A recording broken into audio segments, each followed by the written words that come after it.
Bharatiya Janata party के शासन के दौरान पूरी तरह से बिगड़ चुकी है, ध्वस्त हो चुकी है। हम सभी लोग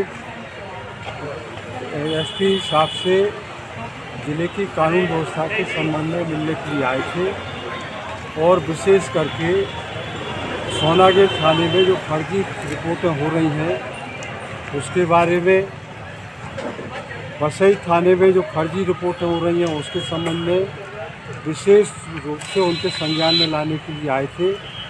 इसके बावजूद भी यदि पुलिस प्रशासन भारतीय जनता पार्टी के राजनीतिक हस्तक्षेप के कारण सुधार नहीं कर पाता है तो हम लोग इसमें फिर लोकतांत्रिक तरीके से आगे कदम बढ़ाएंगे। देखने में ये भी आया कि और भी अन्य भी शिकायत हैं, कुछ राजनीतिक प्रतिशोध जैसी कार्रवाइयाँ हो रही हैं क्या पुलिस के जरिए? प्रतिशोधात्मक कार्रवाइयाँ निश्चित रूप से दुश्मनी के आधार पर कराई जा रही हैं। पूर्व गृह मंत्री जी इसमें विशेष सूची ले रहे हैं और हम लोग जैसा मैंने बताया कि इस बारे में एसपी साहब से मिले हैं, इसके बाद आईजी से मिलेंगे, इसके बाद डीजीपी से मिलेंगे और ज़िले में कानून व्यवस्था को लेकर एक बड़ा आंदोलन करेंगे। और ज्ञापन देने एसपी साहब को जब वो गए और निकले, उन्होंने टीवी को बाइट दी। उस पर हमारे एक कार्यकर्ता ने तत्काल प्रतिक्रिया व्यक्त की। वो कौन कार्यकर्ता है, खड़ा हो ना? हाँ, कानून है क्या यहाँ?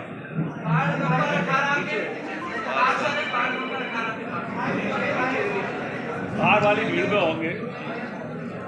उनने प्रतिक्रिया व्यक्त की कि विकास का युग खत्म और ज्ञापन का युग चालू। बढ़िया प्रतिक्रिया है।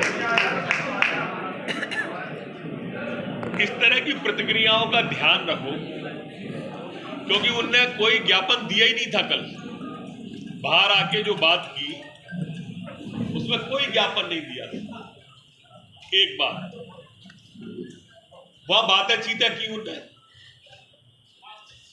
उनने बात की सोनागढ़ थाने की। किसी भाजपा कार्यकर्ता ने रिपोर्ट नहीं लिखाई है।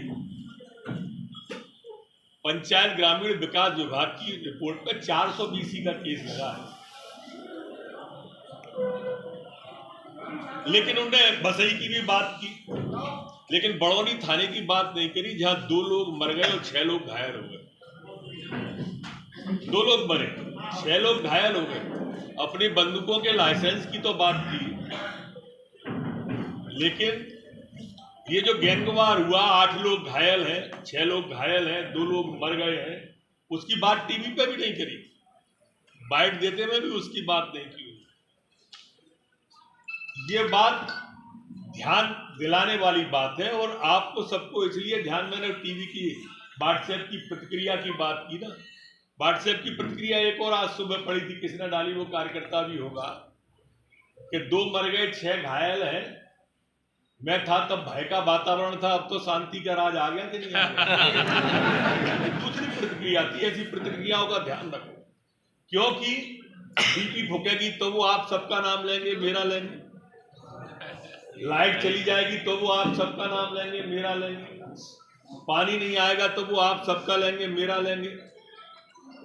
और जब मंत्री के पास जाएंगे, माननीय नरेंद्र सिंह जी के पास गए तो अपने बंगले की बात करी, क्वार्टर की बात करी, दतिया की बात करी। गोपाल भार्गव जी के यहाँ गए तो अपने बंगले की बात करी, क्वार्टर की बात करी, दतिया की बात करी। ये सब बातें बताना होंगी कि ये व्यक्ति के हित के लिए दतिया गांव पे लगी है। ये सारी बातें आप सबके ध्यान में रहना चाहिए और जाना भी चाहिए, क्योंकि वो एक ही काम करना उनके पास बचा है, जैसा उसने लिखा ज्ञापन। अब कह रहे हैं कि एसपी नहीं सुनेंगे फिर डीआईजी पे जाएंगे। वो कल की बात है, सुनना, डीआईजी नहीं सुनेंगे तो आईजी पे जाएंगे, आईजी नहीं सुनेंगे तो डीजीपी पे जाएंगे, जब तक वो बेचारा वैसे ही निपट लेगा जिसके लिए जा रहे हो। तो इस तरह का जो इनकी चरित्र है वो भी आप सबके माध्यम से लोगों के ध्यान में आना चाहिए। बस इतना सा मुझे कहना था। धन्यवाद।